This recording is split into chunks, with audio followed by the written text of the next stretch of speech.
Vote গ্রহণের দিন presiding officer এবং তার পোলিং পার্টির জন্য নির্বাচন কমিশন কিছু গুরুত্বপূর্ণ নির্দেশিকা জারি করেছে। যেমন এখানে 1 নম্বরে দেখতে পাচ্ছেন, প্রিসাইডিং অফিসার বা পোলিং অফিসারদের পরামর্শ দেওয়া হচ্ছে যে তারা যেন কোনো অপরিচিত ব্যক্তিকে তাদের ফোন নাম্বার না দেন এবং কারো কাছ থেকে কোনো সাহায্য বা উপহার গ্রহণ না করেন। এটি ভোটকে প্রভাবিত করার অপরাধ হিসাবে গণ্য হবে এবং একটি দণ্ডনীয় অপরাধ।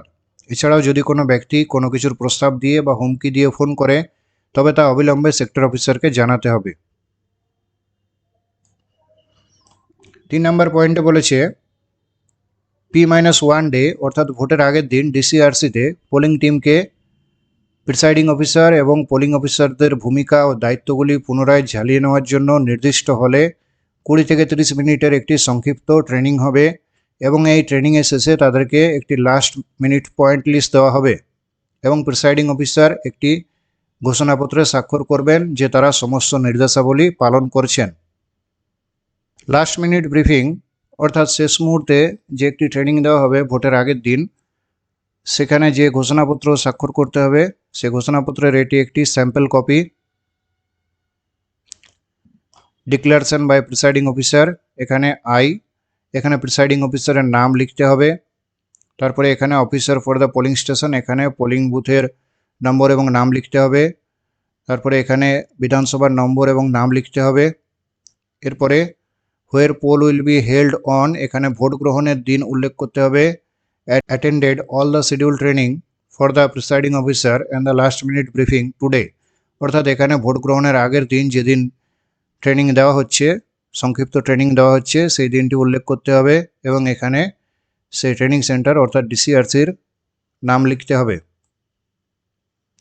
একদম নিচে এখানে প্রিসাইডিং অফিসার তার সিগনেচার করবেন, ফুল সিগনেচার করবেন এবং ডেট দেবেন। এখানে প্রিসাইডিং অফিসার তার নাম ক্যাপিটাল লেটারে লিখবেন। তারপরে এখানে পোলিং স্টেশনের নম্বর এবং নাম লিখতে হবে। এখানে এসি নম্বর অর্থাৎ বিধানসভার নম্বর এবং নাম লিখতে হবে। এখানে ডিস্ট্রিক্ট অর্থাৎ জেলার নাম লিখতে হবে। 11 নম্বর পয়েন্টে বলেছে, পোলিং টিম অপ্রয়োজনে পোলিং স্টেশন চত্বর ছেড়ে বাইরে যাবে না এবং স্থানীয় ক্লাব বা চায়ের দোকান বা অন্য কোনো স্থানীয়দের সাথে গল্প গুজবে লিপ্ত হবে না। কোনো অজুহাতে কোনো স্থানীয় ব্যক্তিকে পোলিং স্টেশনের ভিতরে ঢুকতে দেওয়া যাবে না। 12 নম্বর পয়েন্ট বলেছে, পোলিং টিম এবং সেন্ট্রাল পুলিশ শুধুমাত্র জেলা প্রশাসন বা রিটার্নিং অফিসারের ব্যবস্থা করা খাবার গ্রহণ করবেন। তারা স্থানীয় দোকান বা স্থানীয় বাসিন্দাদের দেওয়া কোনো খাবার, পানীয় জল বা কোনো প্রকার কোনো পানীয় গ্রহণ করবেন না।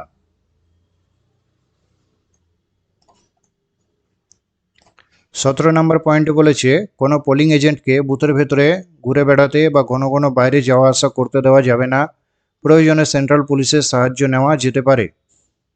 18 নম্বর পয়েন্টে বলেছে, বুথের ভেতরে মোবাইল ফোন সম্পূর্ণ নিষিদ্ধ।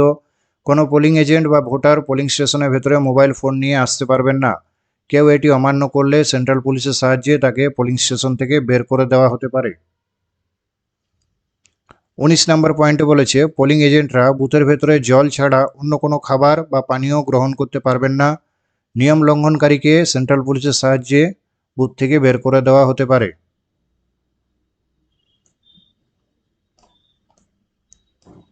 এছাড়া 24 নম্বর পয়েন্টে বলেছে, যদি কোনো জাতীয় বা রাজ্য স্বীকৃত দলের পোলিং এজেন্ট বিকল্প কোনো এজেন্ট ছাড়াই বুথ ছেড়ে চলে যান, তবে প্রিসাইডিং অফিসার বিষয়টি তদন্ত করবেন এবং এজেন্টকে কারণ জিজ্ঞাসা করবেন।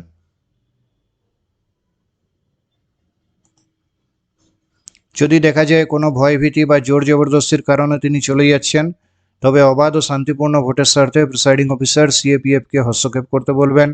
যদি কোনো পোলিং এজেন্ট দীর্ঘ সময় অর্থাৎ 30 মিনিটের বেশি সময় অনুপস্থিত থাকেন, তবে তা অবিলম্বে সেক্টর অফিসারকে জানাতে হবে। এছাড়া সেক্টর অফিসারদের জন্য কিছু গুরুত্বপূর্ণ নির্দেশিকা নির্বাচন কমিশন জারি করছেন।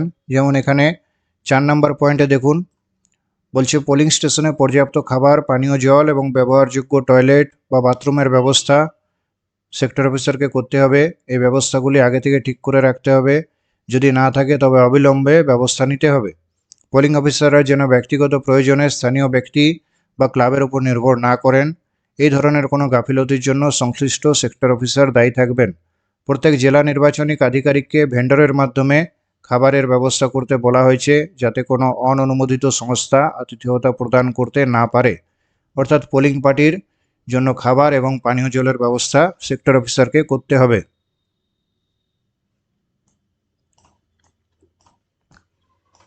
10 নম্বর পয়েন্টে বলেছে, প্রতিটি পোলিং পার্টিকে সময়মতো খাবার ও পানীয় জল পৌঁছে দেওয়ার দায়িত্ব সেক্টর অফিসারের। সেক্টর অফিসারের ব্যর্থতার কারণে কোনো পার্টি স্থানীয় সাহায্য নিতে বাধ্য হলে, এখানে পার্টি অর্থাৎ পোলিং পার্টির কথা বলা হয়েছে, তো কোনো পোলিং পার্টি যদি স্থানীয় সাহায্য নিতে বাধ্য হয়, তাহলে কর্তব্যে গাফিলতির জন্য সংশ্লিষ্ট সেক্টর অফিসারকে দায়বদ্ধ করা হবে। 13 নম্বর পয়েন্টে বলা হয়েছে, সেক্টর অফিসার নিশ্চিত করবেন যে পোলিং স্টেশনের ভেতরে অন্তত 6টি 3-পিন প্লাগ পয়েন্ট থাকে। এর মধ্যে 3টি ওয়েবকাস্টিংয়ের জন্য নির্ধারিত, যা প্রবেশপথের কাছে অন্তত 8 ফুট উচ্চতায় থাকবে, এবং বাকি 3টি প্লাগ পয়েন্ট পোলিং পার্টি ও সেন্ট্রাল পুলিশের মোবাইল চার্জিংয়ের জন্য।